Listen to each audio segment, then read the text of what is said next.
বকো থানাৰ আৰক্ষী দলে বিগত কেইবাদিনত চুৰি হোৱা আৰু হেৰুৱা মোবাইল ফোন 20টাৰো অধিক তত্বাৱধান উদ্ধাৰ কৰে। বকো থানাৰ অধীনৰ বিভিন্ন অঞ্চলত চুৰি হোৱা বা হেৰুৱা মোবাইল ফোনসমূহ সফলভাৱে উদ্ধাৰ কৰিবলৈ সক্ষম হৈছে বকো আৰক্ষী। উদ্ধাৰ হোৱা মোবাইল ফোনসমূহ সঠিক মালিকৰ হাতত আজি বকো থানাৰ ভাৰপ্ৰাপ্ত আৰক্ষী বিষয়া মুন্না পাছানিৰ নেতৃত্বত উভতাই দিয়ে প্ৰায় 10 মোবাইল ফোন। চুৰি হোৱা মোবাইল ফোনসমূহ ঘূৰাই পাই মোবাইল ফোনৰ গৰাকীসকলে বকো আৰক্ষীক কৃতজ্ঞতা আৰু ধন্যবাদ প্ৰকাশ কৰে। হয়, ৰাজ্যত মোবাইল চুৰি হোৱা আৰু হেৰুৱা মোবাইল ফোনসমূহ উদ্ধাৰৰ বাবে অসম আৰক্ষীয়ে উন্নত প্ৰযুক্তি আৰু অবিৰত অনুসন্ধানমূলক প্ৰচেষ্টাৰ অগ্ৰগতি লাভ কৰিছে। মোবাইলটা মোৰ গাঁৱতে হেৰাইছিলে। তো গাঁৱত মোৰ গাঁও ভুলকিবাৰী হয়।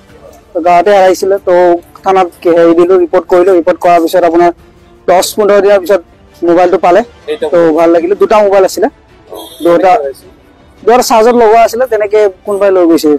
হয়, লৈ গৈছে, তেনেকে হেৰাইছিলে। তাৰপিছত ধৰিলে পুলিচে। পুলিচে মোবাইল দুটা আনি দিলে মোক। ভাল লাগিছে বহুত। বকো পুলিচ বিলাকত ধন্যবাদ। ভাল লাগিছে তেখেতক ইমান সোনকালে ইয়াতে ৰিকভাৰী কৰি দিয়াৰ কাৰণে মোবাইল কেইটা ধন্যবাদ। 13 তাৰিখ মানে হেৰাইছিলে, মে'ৰ 13 তাৰিখ।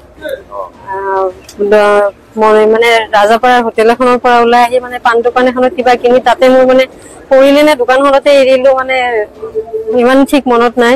কিন্তু মানে আহি পেলাই নেক্সট ঘূৰি গৈ পেলাই দোকানখনত নাপালো আৰু। এতিয়া ইয়াতে কোৱা মতে মানে তাতে পৰি থকা অৱস্থাত কোনোবাই পাইছিল বুলি কৈছে আৰু।